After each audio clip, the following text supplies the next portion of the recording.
Bueno, buenas tardes, ya estamos listos, me indican que ya podremos comenzar.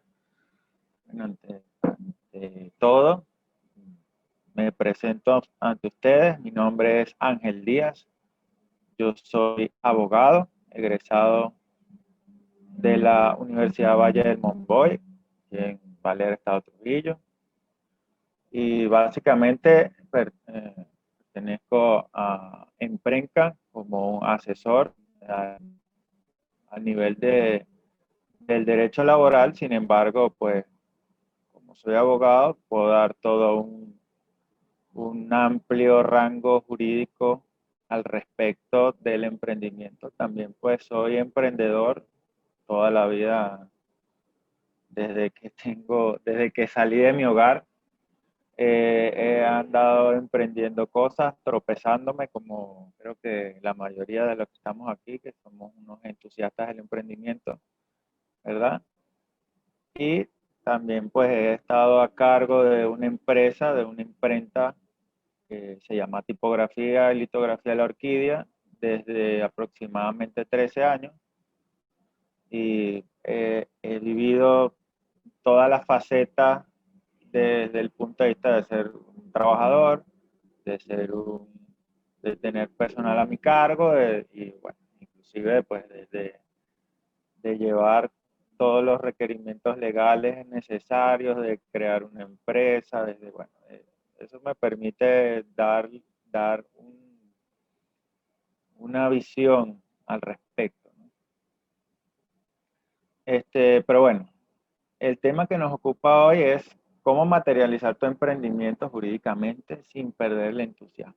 Sí, pero antes que nada, lo que pasa es que siempre hago un previo, ¿no? Porque en la parte jurídica pareciera que fuera una situación como de que, mira, yo tengo una idea, yo quiero emprender, yo quiero hacer, yo quiero, mira, vamos a poner un negocio. Entonces llega el abogado y les explota todos los globitos a las personas, ¿no? Porque si bien es cierto que las ideas no tienen ningún límite, pues el ordenamiento jurídico, es decir, las leyes sí nos van a establecer cómo debemos hacer ciertas cosas, y ahí es donde ciertas personas deciden así como que, bueno, la cosa no es como que tan sencilla y empiezan a ponerse peros mentales.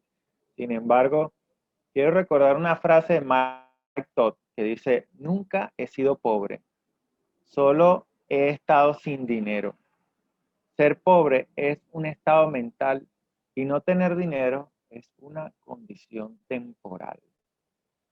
Hay otras frases eh, muy sonadas que, por cierto, ayer las estaba revisando, que me llamaron poderosamente la atención para este webinar, como las mentes grandes hablan de ideas, las mentes medianas hablan de hechos y las mentes pequeñas hablan de los demás. Entonces, la diferencia entre una persona, como decía mi abuela, que en paz descanse, el rancho se lleva en la cabeza, ¿no? Y ella en su frase muy coloquial lo que nos quería decir es que la pobreza está en la mente de la persona, no está en si tiene o no dinero. El dinero es algo que llega a nuestras manos y se va también, ¿no? Obviamente. Es decir, tiene ese efecto de circular, ¿ok? Pero yo les tengo unas diapositivas aquí, les voy a hacer una pregunta, y bueno, obviamente me la contestarán, ustedes mismos la contestarán en sus mentes, pero quiero hacer una reflexión. ¿Cuál es la diferencia entre esta persona que está aquí a la izquierda, ¿verdad? Que popularmente lo llamamos buhonero, o un comerciante informal, que por cierto está vendiendo harina pan ahí, de este señor que está a la derecha? Para quienes no lo conozcan, es Lorenzo Mendoza, el dueño, amo y señor de Industrias Polar y Cervecerías Polar, y bueno, creo que ampliamente conocido, incluso es uno de los pocos venezolanos que sale en la revista Forbes, ¿no? Entonces, ¿cuál es la diferencia entre ellos dos? Básicamente, porque yo pudiera determinar que Bueno, ambos son emprendedores, empresarios, ¿no? Claro, obviamente el señor Lorenzo es un empresario, pero la diferencia, lo que lo diferencia entre los dos no es la actividad, porque alguien me podría decir, sí, pero es que él es millonario, aquel no.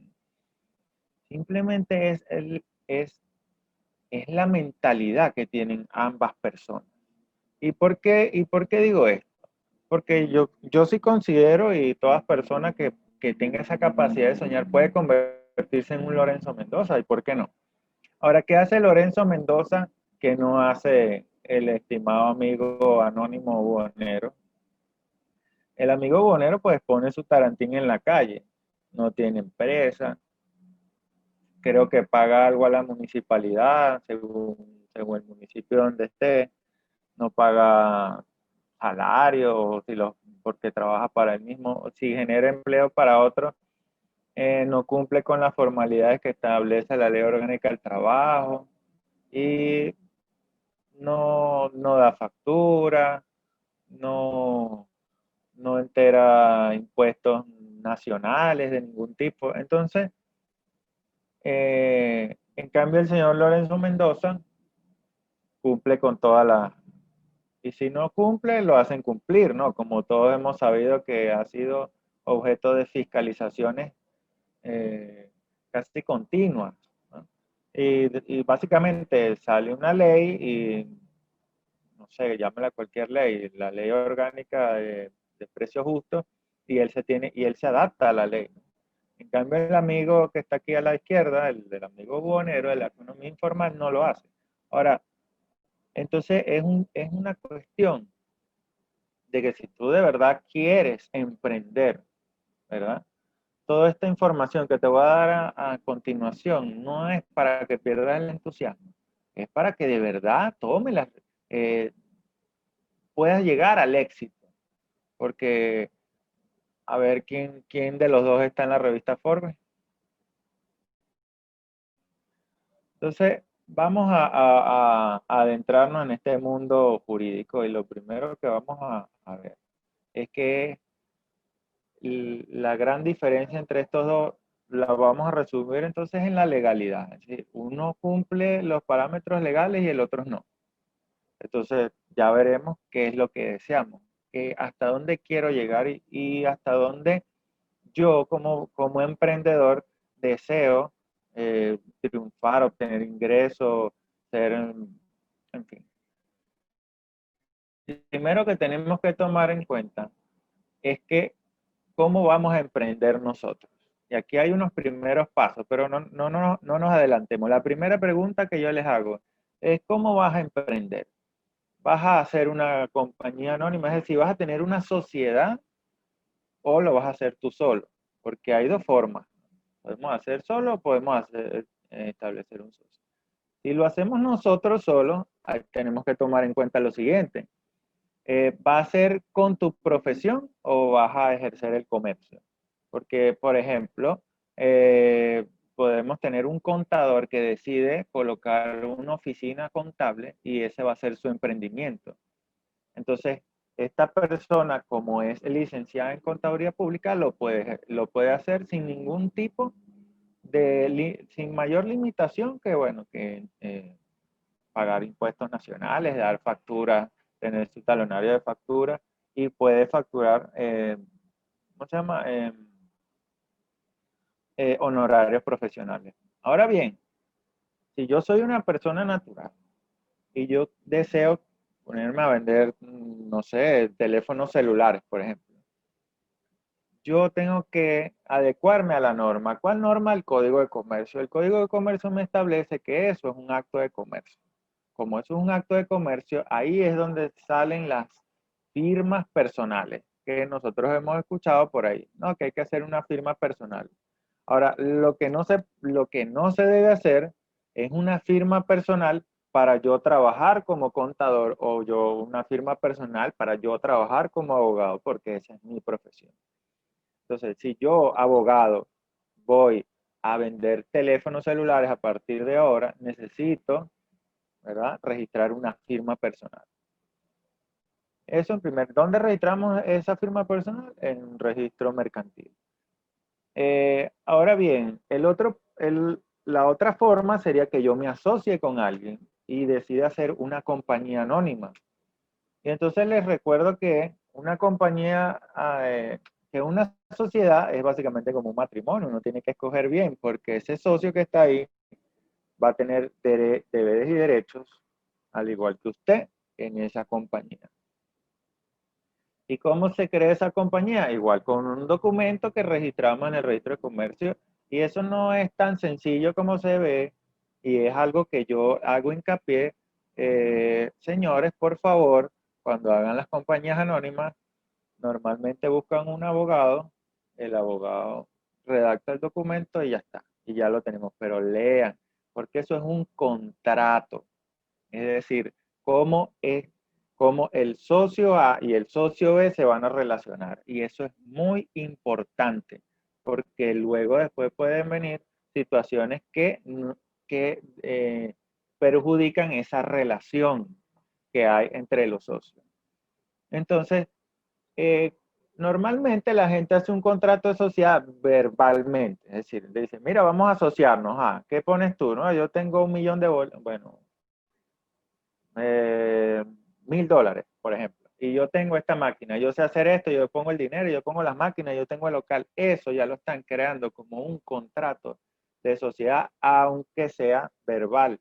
Lo que tiene que hacer el abogado es traducir eso en un documento y dejarlo por sentado, que es lo que el acta constitutiva y los estatutos de esa compañía anónima. ¿Ok? Y se indica el objeto, se indica el capital, etcétera, etcétera. Pero el punto que hago hincapié es ese. Eso es como el tema también de las firmas conjuntas y separadas. Yo supongo que los que han tenido empresas lo leen. No, firmas conjuntas, firmarán conjuntamente, firmarán separadamente. Ustedes no saben la traba que genera eso después o, o no, o la otra, o el perjuicio que puede tener. Es decir, tu socio, que es como tu cónyuge básicamente, porque ustedes están ahí, eso es como un matrimonio.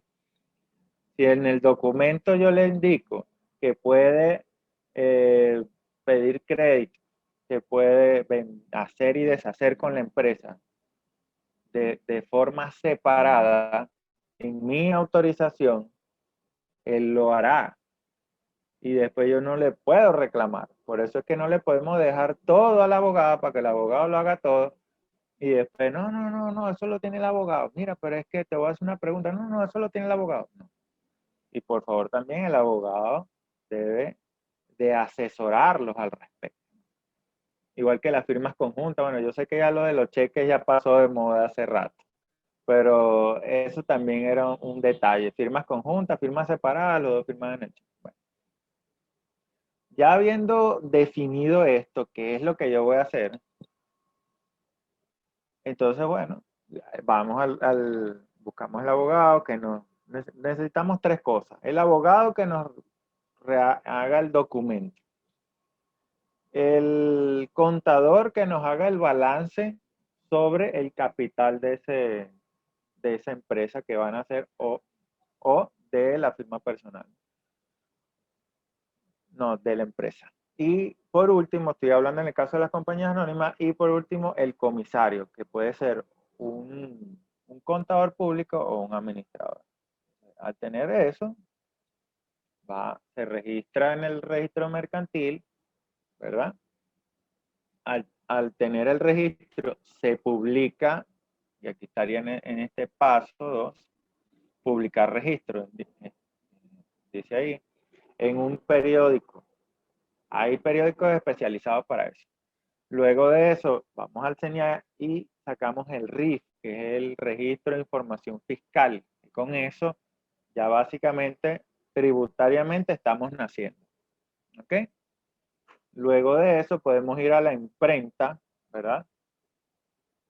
Y tenemos que analizar ahí cómo vamos a facturar, si nuestro emprendimiento requiere eh, máquina fiscal o podemos hacer a través de facturas manuales o formas libres. Ahí la imprenta nos asesora al respecto. Luego que tenemos ese talonario de factura, podemos entonces ir al CENIA de nuevo y hacer el inicio de operaciones, la carta de inicio de operaciones. Quiero dejar claro, hay mucha gente que hace un registro de comercio y lo deja ahí. Y no le dicen, saca el RIF y lo deja ahí, no hace más nada. Tú pudieras, digamos que desempolvar eso y poder volver a hacer los talonarios e indicarle al CENIA cuando inicia las operaciones. Eso sí, cuando tú le dices al CENIA, inicia operaciones, ahí ya no es para atrás. Ahí usted arrancó. Ahí todo lo que usted haga tiene que comenzar a hacer las declaraciones de IVA mensual, etcétera, etcétera. Que eso ya, bueno, es una función que más allá sin ánimos de que llegue el coco y vamos a tener miedo aquí, lo idóneo es contratar a un contador y esa función la ejerza él siempre y cuando nosotros estemos atentos. ¿Okay? Luego que hagamos la carta de inicio de operaciones, podemos ir al banco, abrimos la cuenta jurídica. No la podemos hacer antes. El banco nos va a pedir la carta de inicio de operaciones o la declaración de impuestos sobre la renta. Como estamos nuevos, inicio de operaciones. Y luego también después podemos comprar el punto de venta con eso. Y luego el contador y el sellado de los libros. Son 6 libros en el caso de las compañías anónimas que se sellan 3 libros en el registro mercantil. Hay varios libros que hay que llevar. Nada más el registro, el código de comercio habla de 6, la ley de IVA habla de 2, la ley orgánica del trabajo habla de 2 libros más, y así el INSACEL, que es la LOPSIMA, habla de otros cuantos libros, pero para eso estamos los asesores. Sin embargo, pues estos son los primeros pasos que hay que hacer. Ahora que ya tengo mi registro, ya hago y deshago. No, no. Ahora vámonos aquí a este, a este closet que hay aquí, ¿no? Que hay en este closet que hay aquí, en este closet que hay aquí. Hay un montón de cosas más que tenemos que hacer, porque si no, estamos en riesgo de ser sancionados y lo menos que nosotros deseamos es que nos sancionen. O sea, estamos abriendo y nos van a sancionar, Dios mío. Eso no puede ocurrir. Entonces, pasamos a inscribir la empresa en órganos del Estado, como el Seguro Social, el INSS y el BANAVI. Ahora bien, rapidito, el Seguro Social, fíjense aquí hay una cosa y ya lo vamos a ver más adelante. Para yo inscribirme en el Seguro Social, tengo la obligación de hacerlo cuando tenga trabajadores. Es decir, el mismo Seguro Social, la ley, el reglamento del Seguro Social me establece que yo tengo que inscribir la empresa dentro de los 3 días al comienzo de su actividad. Es decir, que si nosotros tenemos trabajadores, que debería ser pues, lo que yo aconsejo, pero sin embargo, digamos que estamos iniciándonos y no tenemos trabajadores, el trabajador soy yo mismo, ¿verdad? No estás en la obligación de inscribir la empresa de una vez según el reglamento, pero esto lo vamos a contrastar con otra situación que por ejemplo. Es decir, eh, dentro de los 3 días al comienzo de su actividad. ¿Cuándo comenzó la actividad? Cuando yo le notifiqué al CENIA, iniciamos actividades. Entonces tengo 3 días. Usted no lo hace dentro de esos 3 días, está expuesto a la locura institucional, para llamarlo así, y no caer en temas que no están dentro de la ley. Y dice incluso la ley, es más, en la página del Seguro Social dice 1 o más trabajadores. Así que si usted no tiene trabajadores, está obligado a inscribir esa empresa en el Seguro Social. Y también tengo la obligación de inscribir los trabajadores. Yo le recomiendo que inscriba a la empresa. Usted agarró, inició operaciones, dentro de los 3 días, inscribo a la empresa. Es el primer paso que se debería hacer luego de tener el RIF. Y de tener los talonarios, la carta de inicio de operaciones, inscribir la empresa en el Seguro Social. E inscribo a los trabajadores dentro de los 3 días siguientes. Dentro de esos 3 días siguientes, ¿ok? Porque, ¿qué sucede? Si no lo hago, bueno, estoy expuesto. Aquí hay una pregunta, dice, doctor, yo hice una firma personal, una compañía anónima, pero nunca hice nada. Nunca hice facturas ni declaraciones, solo documentos. Hoy estoy fuera del país. En el momento que regrese, ¿puedo utilizar esos documentos? Sí, sí los puedes utilizar. ¿Qué sucede? Que la compañía anónima vence cuando indica el documento. Los documentos dice esta compañía anónima tendrá una duración de 10 años, de 20 años, de 30 años, 50 años. ¿Ok? Y es el deber ser que, que, que dentro de ese tiempo tú lo puedes utilizar. Ahora, es más, esa empresa tiene vigencia y lo puedes utilizar. Ahora que tú puedes dejar un apoderado, bueno, tienes muchas formas de que esa empresa funcione sin que tú estés aquí. Lo que no puede funcionar sin que tú estés aquí es la firma personal, porque la firma personal, en palabras más, palabras menos, te convierte a ti en comerciante. Ese sí no lo puedes usar hasta que regrese. Bueno, no sé si te aclaré la duda o si tienes otra duda ahí al respecto. Eh, Luego de que nos inscribimos en el Seguro Social, hay que inscribirse en el INSES. Y el INSES también está es como pendiente de si tú tienes o no trabajadores. De hecho, te va a pedir el libro diario para ver si tú no tienes trabajadores cuando tú lo vayas a inscribir. Entonces, eh, el INSEE te hace ojo, el Seguro Social, cuando inscribes a los trabajadores comienzan a cotizar y hay un porcentaje que se debe evitar de los salarios y que se debe reflejar en el recibo de pago, que fue la primera, no había arrancado, ya me hicieron la pregunta del recibo de pago. Bueno, el recibo de pago para los que tengan trabajadores, ok. El recibo de pago para los que tengan trabajadores eh, es una obligación darlo, e incluso firmarlo, por cuestiones que se desprenden de aquí, pero como yo creo que aquí hay trabajadores, yo voy a mantener, voy a reservarme ciertos comentarios, porque es que el tema del derecho laboral es tan delicado que depende con quién tú lo hables. Si yo hablo con trabajadores, los puedo empoderar de una manera tal que casi que se vuelven en contra del patrono. Y eso es una cosa que yo no estoy de acuerdo. El patrono o el empleador y el trabajador no son enemigos. Es más, eso también es una relación como un matrimonio. Usted tiene que tener un trabajador, cónchale, que lo ayude, porque si no, ¿de qué sirve? Porque vas a tener una persona ahí que va a estar como poniéndote una piedra de tranca. La licenciada Miguel me pregunta, ¿qué es mejor, una firma personal o una compañía anónima?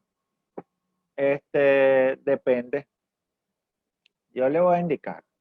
Del punto de vista jurídico, la compañía anónima responde hasta hasta lo que indique su capital. Es decir, la compañía anónima dice, por ejemplo, Emprenca, CA, Emprenca, CA, ¿cierto? Tiene un capital de 1.000 millones de bolívares. Tiene dos socios y ahí inclusive en el documento establece cómo está distribuido ese capital. Es decir, cada socio hizo unos aportes. Entonces cada socio va a responder hasta por esa cantidad. ¿Responder en qué sentido? En una demanda. ¿En una demanda de qué tipo? Una demanda mercantil, por ejemplo. Mira, yo no tengo más sino hasta este capital que tengo aquí. ¿Ok? En cambio, la firma personal ante una demanda, ¿verdad? El capital se confunde con el patrimonio de la persona. Entonces la persona responde con todos sus bienes, carro, casa, todo, cuenta, todo lo que tenga, responde por eso. ¿Ok? Esa es una primera diferencia. La segunda diferencia es que, fuera el tema de la sociedad o de hacerlo solo, aunque si bien les digo, una compañía anónima se puede constituir con dos personas, dos o más personas, y luego una de esas personas le vende el resto de las acciones y se queda solo y sigue siendo compañía anónima.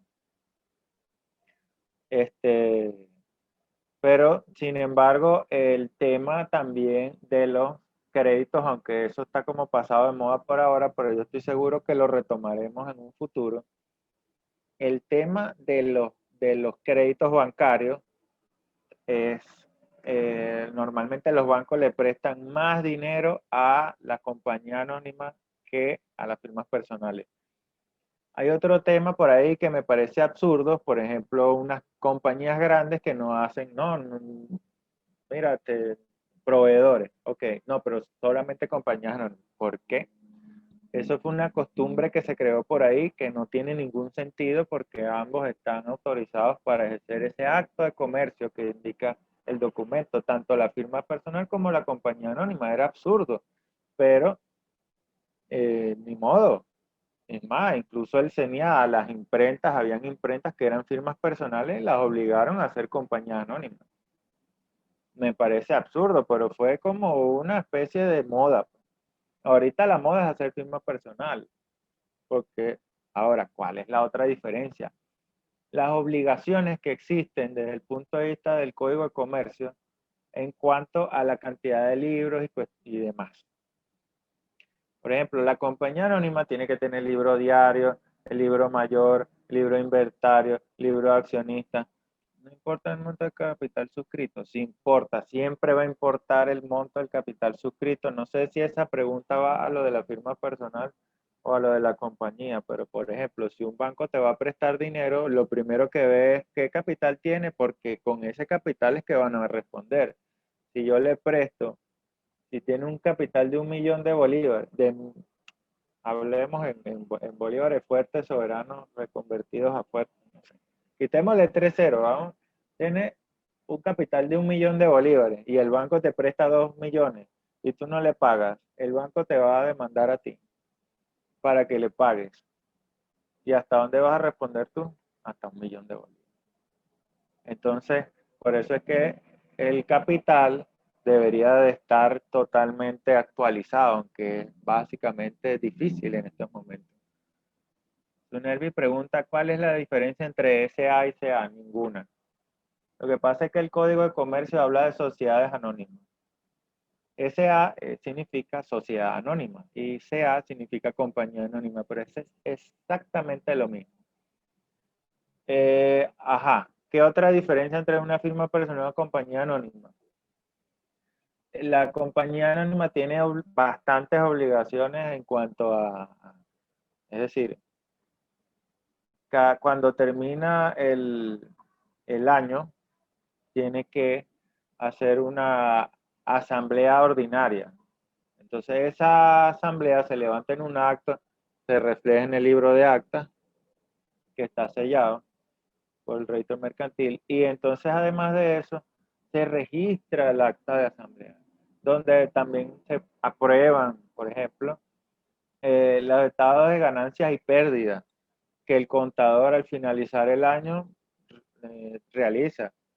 Ok, tiene una asamblea de accionistas o una junta directiva, que es el órgano que más poder tiene en la compañía anónima. Es un órgano dentro de la compañía anónima que es la que decide lo que se va a hacer. ¿Ok? Lo que pasa es que, claro, si tenemos una empresa pequeña, nosotros no lo vemos mucho porque, pero al final hacemos esas reuniones, nos sentamos los dos, mira, vamos a subir el capital, bueno, dale pues, esa fue tu asamblea de socios que se hizo de esa manera. Es más, eh, para convocar a los socios hay que seguir unas formalidades, publicar en prensa. Incluso he visto demandas en que han modificado capital, han tomado decisiones, ahora vamos a vender esto, ahora vamos a cambiar, vamos a abrir una sucursal y llega un accionista e indica, mira, esa asamblea no fue bien convocada y básicamente echan para atrás todo eso. Pero bueno, estamos como cayendo muy profundo en el tema, ¿no? Pero sí, el tema de la compañía anónima es más complejo de lo que nosotros creemos. En cambio, la firma personal no tiene que hacer libro diario, libro mayor, libro de inventario, libro de, obvio de accionistas jamás. O sea, que básicamente tiene dos libros. El de la firma personal tiene dos libros, el de la compra y venta, que lo regula la ley del IVA, y los otros libros de las demás, porque no se va a escapar de las demás leyes, la ley orgánica del trabajo, como el libro de vacaciones, el libro de las extras, y bueno, los libros que te habla, va a cumplir con la LOXIMAT totalmente, con todo lo demás. Pero por lo menos en el ámbito del, del código de comercio es como más light, más suave, no tiene tanta carga. ¿Ok? Bueno, hay que inscribirse en el INSEE. Y básicamente el INSEE le preocupa es sus trabajadores, los trabajadores que uno tenga. Y nosotros vamos a hacer aporte. Hay dos tipos de aporte, el aporte patronal y el aporte del trabajador, igual que en el seguro social. Pero el INSEE tiene una diferencia que es cuando tiene más de 5 trabajadores. Tiene que tener un aporte patronal del 2% del salario normal trimestralmente. Eso del salario normal y eso lo podemos hablar en un taller, ¿verdad? Que podemos hacer presencial y hablamos sobre qué es salario, porque por ahí, es más, lo voy a dejar así como picado por ahí. Es que por ahí hay mucha gente sabe que los patronos son creativos, ¿no? ¿Eh? O son creativos para el emprendimiento, son creativos y tratan de evadir ciertas situaciones. Y es ahí que yo no estoy de acuerdo y les digo, no lo hagan porque la pagan caro. Entonces, por ejemplo, hay empresas que me pagan, no, me reflejan en el recibo salario mínimo, pero me pagan $60 mensuales. Y todos dirán, ¿dónde está eso para ir a trabajar para allá? Bueno, pero hay empresas que lo hacen. Y entonces lo ponen como un bono. Incluso en estos días me estaban consultando de eso. Yo le dije, pues déjame decirte que bono es salario. Y ahí te lo dejo para que ustedes entiendan que no todo lo que tú te lo inventes, no todo es así. ¿Ok? Hay un principio de la ley orgánica del trabajo que es la realidad sobre las formas y apariencias.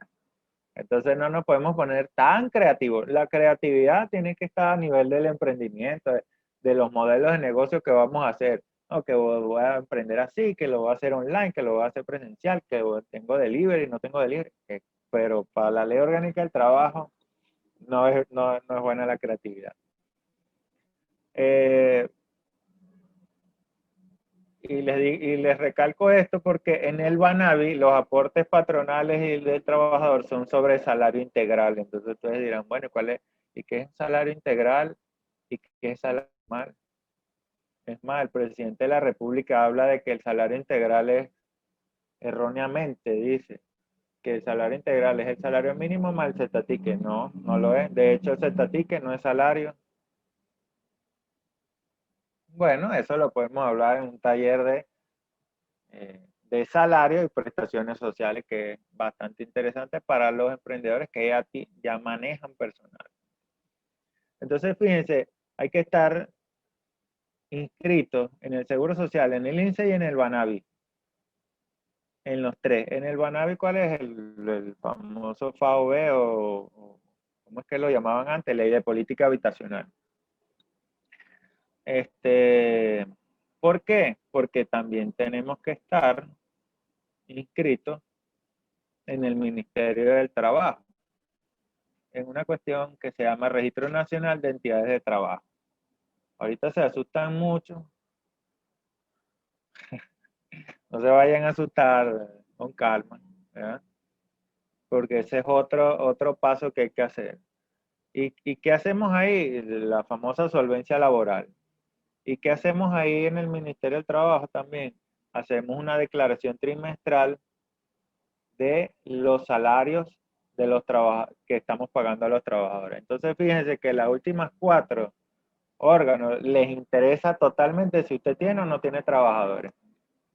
Si usted no tiene trabajadores, vamos bien, pero si los tiene, bueno, a cumplir como es. Ahora, Yo les recomiendo, aunque y aquí era el punto que les iba a decir, la ley del seguro social, el reglamento del seguro social establece que es si la obligación de inscribir la empresa es si tiene un trabajador o más. Pero para tú inscribirte en el Registro Nacional de Entidades de Trabajo te piden el número de aportante del Seguro Social. Te piden el INSEE y te piden el BANAVI. Entonces, esa ley, ese requerimiento choca con la otra, bueno, inscríbase. Lo otro es en tema de impuestos del municipio. Cuando coloco municipio, eso sí da un poquito más miedo. La patente de industria de comercio. Y la gente no le presta mucha atención. La gente abre su local y bueno, para adelante. Y hasta que le llega un señor con un carnet. Bueno, yo vengo de parte de la alcaldía. Y uno, ajá, a la orden. Yo lo primero que te va a exigir es la patente de industria de comercio. Y resulta ser que para eso es más delicado. Pero es importante hacerlo. Y eso en el caso de los emprendedores que tengan un local. Ahora, si no tienen local, porque hay emprendedores que hacen todo desde la casa, inclusive uno ve dirección fiscal, edificio tal, apartamento tal. Pero bueno, eso es parte de nuestra idiosincrasia venezolana, porque en otro país tú no puedes tener una empresa en un apartamento, porque eso es de uso residencial y no de uso comercial, ¿no? Pero como quiera que aquí estamos en Venezuela y tenemos más libertades para, para ser creativos, y somos venezolanos y lo ejercemos diariamente. Entonces, bueno, pero sí hay que tener la industria de patente y comercio, que básicamente lo primero que te pide el requisito es la aprobación de los bomberos. ¿Y qué viene a hacer los bomberos? Va para tu local, es decir, tienes que decirle a los bomberos que vayan. Van al local y te dicen, necesitas una central de incendio y unos extintores aquí, una cosa, haces tu instalación, los bomberos aceptan, te dicen que sí, todo bien, y con eso sacas tu patente de industria y comercio que tiene una vigencia de 1 año. Los emprendimientos que más se lo exigen son los colegios. Y eso básicamente porque los colegios renuevan, porque sí, todas las empresas tienen, estoy hablando de esto que es a nivel general, pero si estuviésemos por ahí, había un participante que tenía como unas cajas de cerveza y dígame hoy que es viernes, ay Dios mío. Entonces, ese señor que tiene esa caja de cerveza tiene que tener un permiso, es decir, una, una, un permiso de expendio de licores, bien sea al menor, al mayor, lo que sea. Entonces, cada empresa, cada emprendimiento también requiere unas particularidades. Este, por ejemplo, si pongo una panadería, yo quiero estar en... hay una superintendencia que te permite vender harina, que te venden harina, el Estado te vende harina, entonces tú te registras y ahorita se me escapa el nombre. Creo que es un agro, si mal no recuerdo. Y te dan un número y toda la cosa. En fin. Entonces, pues en el caso del municipio, sí. Tienes que tener la patente de industria y comercio. Tal. Ah, bueno, y lo que le decía era que los colegios se lo exigen más porque en la zona educativa le renueva los permisos y cuando le renueva los permisos le pide la patente de industria y comercio vigente. Entonces ahí están como que presionados, pues. Porque hay órganos que para darte algo te pide otras cosas. Y para esas otras cosas, entonces o sea, tienes que cumplir. Y lo otro, bueno, en el mismo municipio hay impuestos municipales que se pagan, hay unos trimestrales, hay unos anuales, hay unos pagos que son por ingresos brutos, por publicidad, pero para eso más está el contador, para el pago de estos impuestos. Aunque el emprendedor lo puede hacer, pero yo les recomiendo, de verdad, y esta es la finalidad de esta empresa, porque es que los emprendedores están y estamos, es para trabajar, es para crear, es para hacer dinero, pues, básicamente. Y todas estas cuestiones que hay que cumplir, ¿verdad? Todas estas obligaciones que tenemos que cumplir. Mira, para eso están los asesores, ¿verdad? Para eso tengo el contador, para eso tengo al economista. Y dirán, ¿el economista para qué? Bueno, porque también hay que cumplir con la ley orgánica de precio justo que me pide, me exige. Porque si me hace una fiscalización la SUNDE y me dice, ah, pero tú por qué estás vendiendo todo así, muéstrame tu estructura de costo, usted se queda, no, pero es que, bueno, entonces es necesario contar con profesionales también para ayudar. Y por eso es que digo, eh, cómo materializar el emprendimiento sin perder el entusiasmo. A ver, aquí me hacen una pregunta. ¿Crees que el número de emprendimientos tiende a no llegar a formarse como empresa por desconocimiento de todos estos pasos? Mira, yo considero que, yo creo que cualquier economista lo dice, ¿no? La diferencia entre un emprendedor y un empresario radica en la cantidad de tiempo que le lleva, ¿no? Porque es que el emprendedor está sacando de su bolsillo plata, invirtiendo tiempo, no gana nada, la ganancia cero, no importa, con me acosté, no tuve, pero va luchando por ese sueño. En cambio, el empresario va a ver dividendos de una vez. Está viendo los dividendos, está viendo lo que le deja aquella empresa. Entonces, y obviamente no se va a caer. Es como esta imprenta, pues, tipografía y litografía de la Orquídea, fundada en el año 90, plena crisis, pandemia, 8 meses de pandemia, y no se ve tan baleada por una crisis de esta categoría, porque ya es una empresa sólida. ¿Ves? Y sin embargo, hay personas que la van a considerar un emprendimiento. Pero sí, ¿por qué yo digo y entiendo la pregunta? Este, porque es que imagínate que tú estás trabajando, entonces empiezan a atacarte órganos. O sea, te llega la alcaldía, te llega el CENIAT y te dice, usted hace retenciones de IVA y tú te quedas así como que, ¿qué? ¿Qué es eso? No, yo no sé qué es eso. Entonces sancionado. No, que mira la factura, no, que yo hago notas de entrega. No, ya va, un momentico, dame la factura. O, sea, o que te llegue la inspectoría del trabajo y te diga, bueno, mire, muéstrame las declaraciones trimestrales. Y tú, no, no, yo no tengo eso. Está sancionado. Entonces, claro, es una cuestión que el emprendedor, o sea, dice, uy, no, como cosa que yo he escuchado, no, eso es mejor ser bonero, porque a ellos no les dicen nada. Pero entonces, o sea, de verdad tú quieres ser bonero, tú quieres arrastrar tu tarantín todos los días y guardarlo en un estacionamiento por allá, o deseas ser el Lorenzo Mendoza, pues. Es más, como el libro de Padre Pobre, Padre Rico. Este, tú te puedes ir de vacaciones? ¿Cuánto tiempo de vacaciones te puedes ir tú? O sea, ¿y cómo logras tú eso? Si no es cumpliendo la norma, teniendo trabajadores, entonces vas a tener trabajadores y no voy a cumplir la ley orgánica del trabajo. No, no, no. Eso está engranado, una cosa con la otra.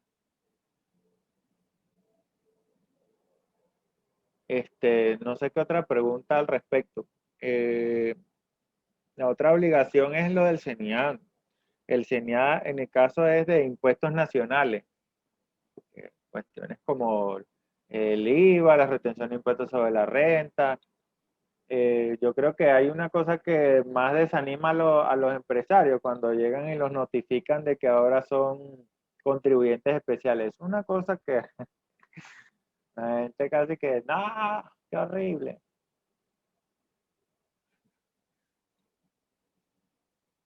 Este, la gente casi que, no, qué horrible, porque ahora vas a tener como más trabajo, pero básicamente es lo mismo, porque vas a pagar el impuesto, o sea, eso es lo mismo.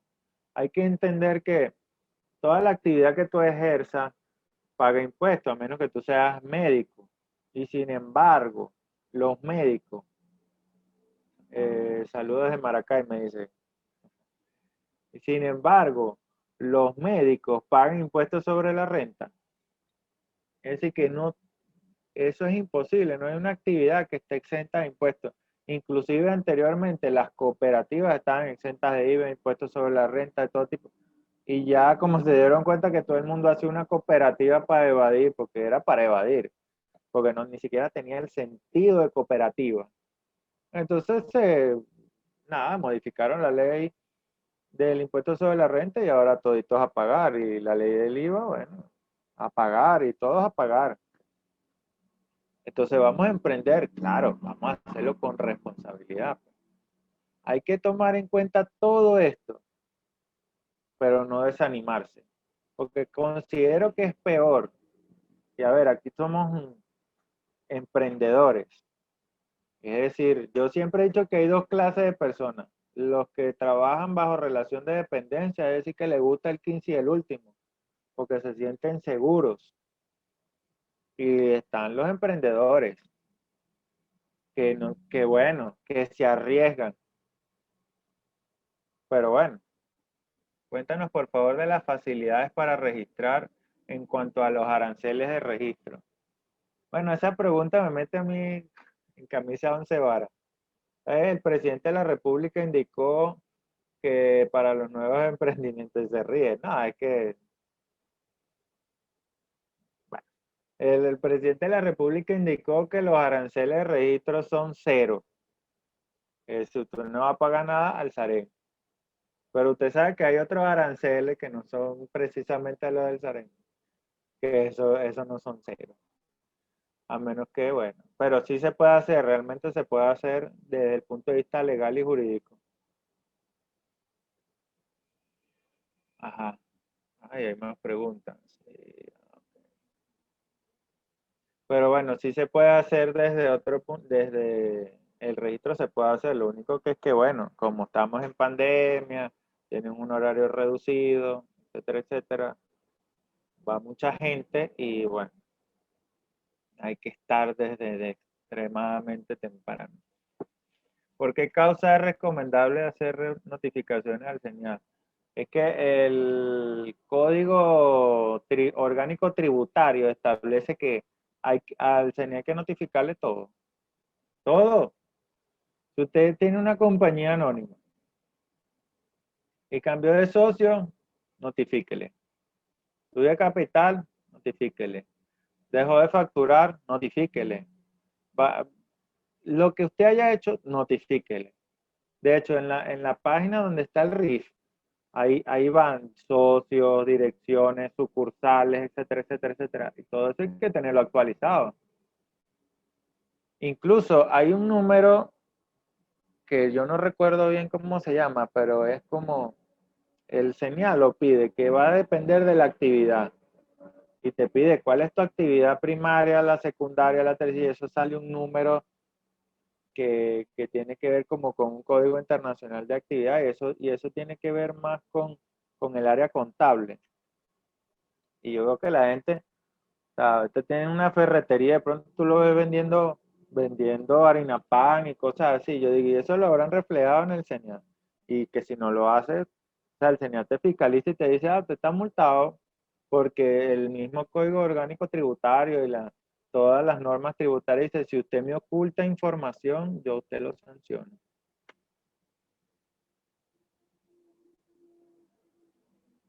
A ver, que no se me escape una pregunta.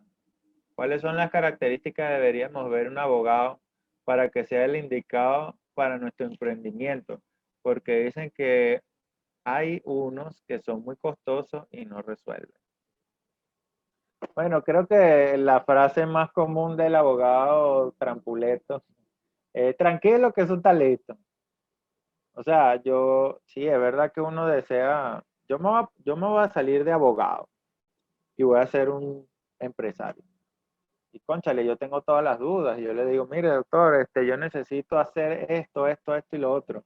Entonces, sí, eso sale, te hablan de precios.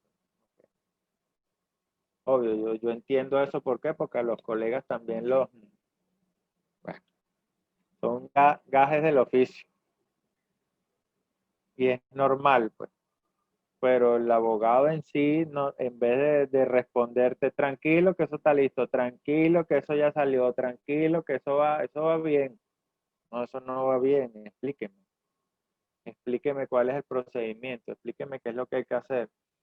Claro, yo entiendo bien los colegas porque es difícil, uno a veces le expresa al cliente toda la información, el cliente te dice, "Ah, bueno, dale, muchas gracias, estamos hablando", y va y lo hace con otro y cobran más barato y cobran lo que sea, ¿ok? Pero básicamente el verdadero abogado no se la sabe todas, es mentira, eso es una mala fama. En el ámbito jurídico hay demasiados campos, demasiados. Más, si el derecho lo comparamos con un árbol y cada rama, obvio, una rama del derecho, penal, civil. Cuando usted vea un abogado que dice eh, casos penales, civiles, mercantiles, OMNA, divorcio, hago empresa, eso es una locura, eso no puede ser. Porque entonces esa persona no conoce todo. Y más en este país, Venezuela, que el derecho es muy dinámico. Aunque estuvimos sin Asamblea Nacional, porque la Asamblea Nacional no sancionó leyes, porque bueno, por todo el tema que estaba, no sé, etcétera, y no hacían leyes. Estaba el Tribunal Supremo sacando jurisprudencia y cambiando cosas y cosas y cosas. Entonces, ¿cuándo el abogado se va a empapar de todo? Eso es, eso, eso no es del todo cierto. El abogado tiene que tener una línea. ¿Cómo hacen ahorita con el objeto de la empresa? Al parecer está muy limitado, antes podía ser amplio. Sí, es que eso es así. Hay una ley del registro público y del notariado que establece que el objeto de las empresas tiene que estar, tiene que concordar, inclusive el Código de Comercio, pero el Código de Comercio no lo establecía, no era muy tajante. Y la ley del registro público del notariado es la que le da inclusive potestades al registrador para decir, mira, no te registro esa empresa, porque ¿cómo es eso que tú vas a vender veneno y harina pan? Porque hay gente que se pone creativa y quiere hacer todo.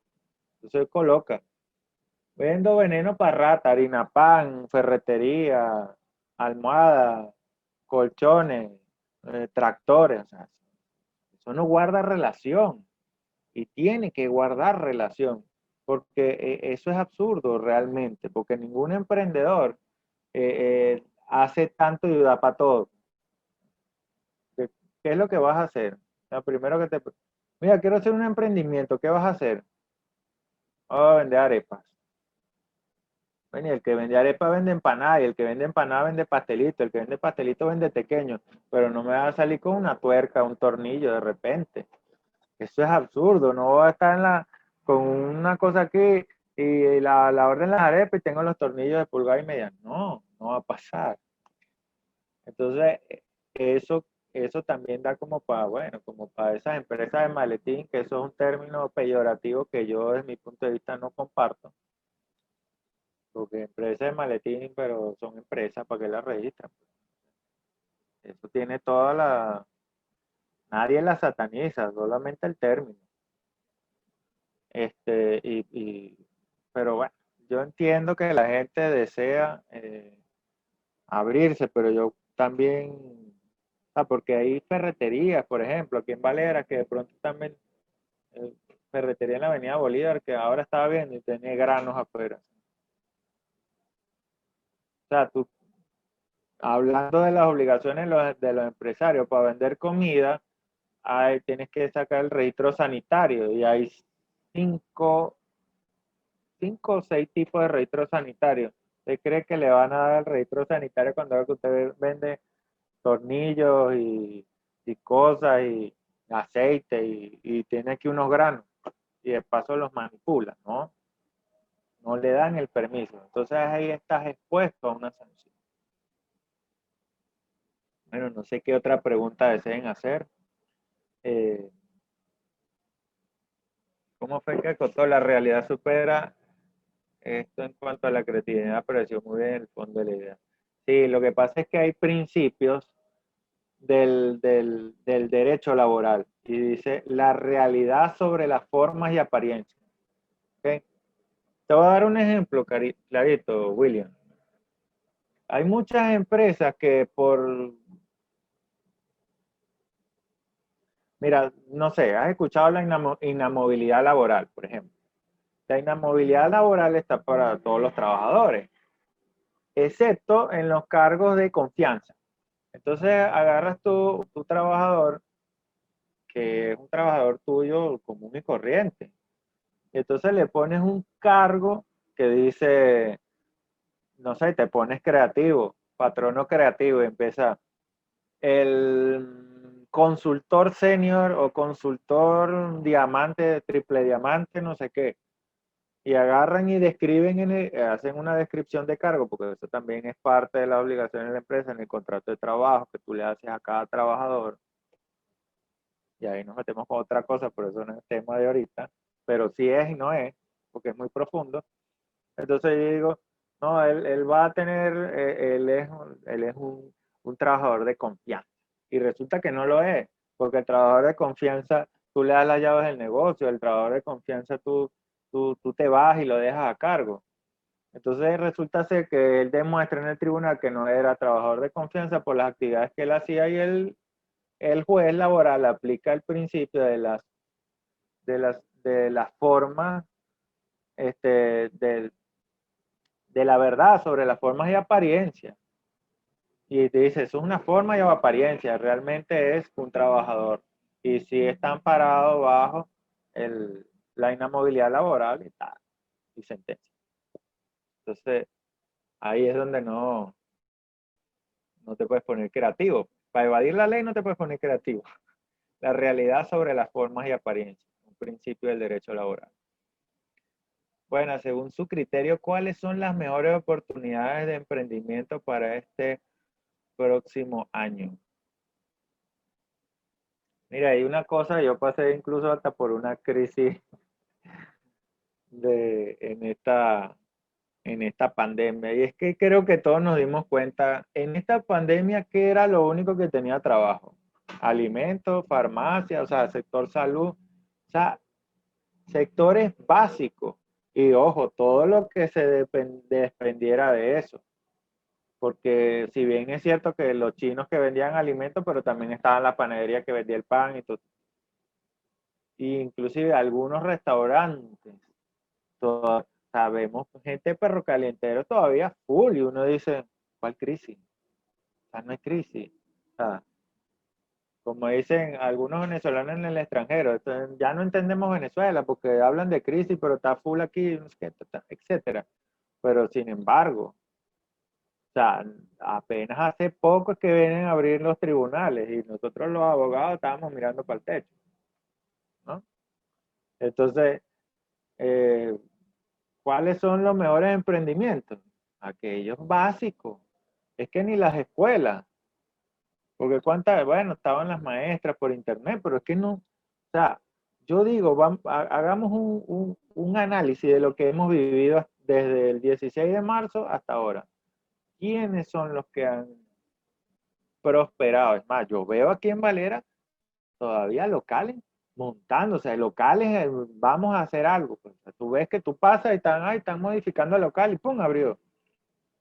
Allá en la Parque de los Ilustres, los que son de aquí de Valera, pusieron un tremendo local y tú dices, wow, qué inversión, y en plena pandemia.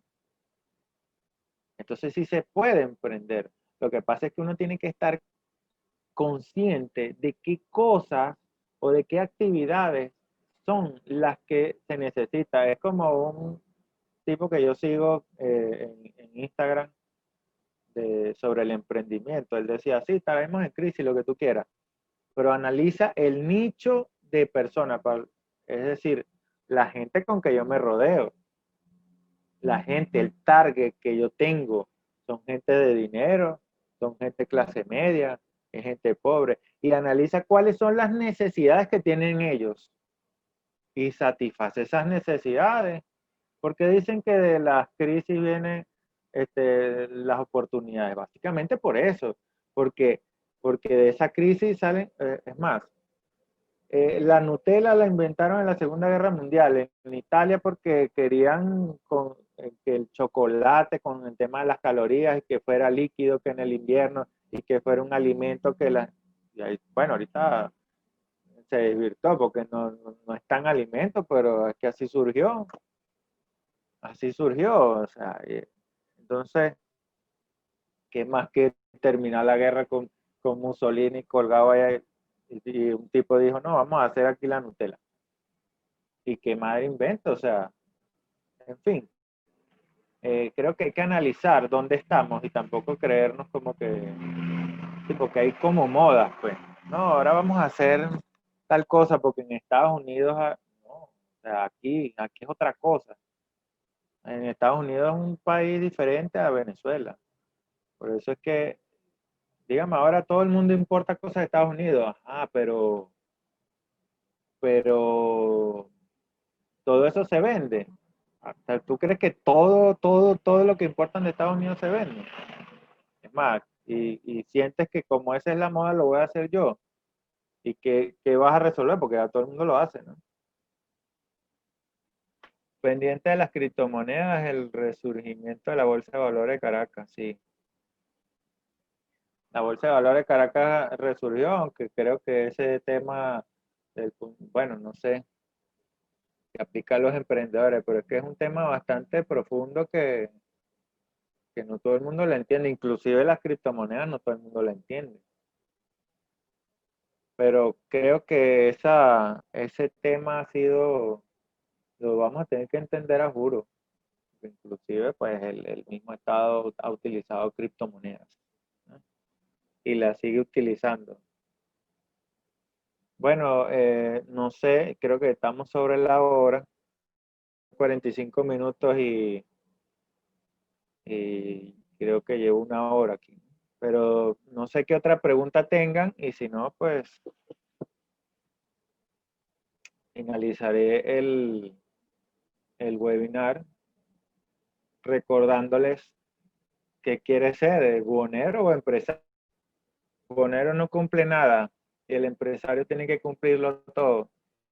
¿Realmente quieres ser tú?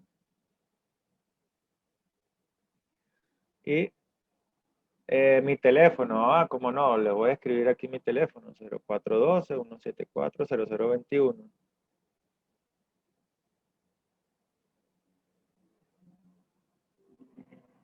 El día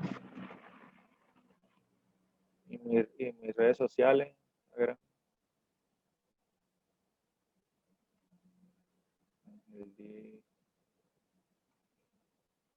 A ver, abg.angeldíaz.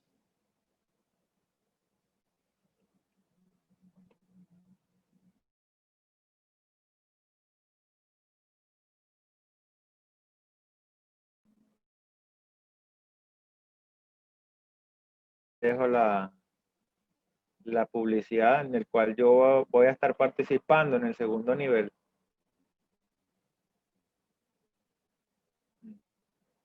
Ajá, yo voy a estar participando en el segundo nivel y aquí emprender tu negocio de forma legal. Voy a tocar estos temas, aunque esto está dirigido a partir de 14 años. Imagínate cómo entrarle a la ley con unos muchachos. Pero bueno, muchas gracias a todos los que participaron y de verdad, gracias por la oportunidad y cualquier cosa me escribe, estoy a la orden. Y bueno, éxitos, éxitos de verdad que sí, porque o nos quedamos dormidos o emprendemos, aprendemos, sobre todo aprendemos y le echamos para adelante y a ejercer esa venezolanidad, de verdad que sí, porque nosotros somos venezolanos y los venezolanos se la ingenian, se la inventan, echan para adelante y se comen este mundo. Así que muchas gracias por haber estado aquí y bueno, en una próxima oportunidad, gracias a la licenciada Migueli y a todo el grupo de Emprenca, a todos los asesores y bueno, éxitos para todos.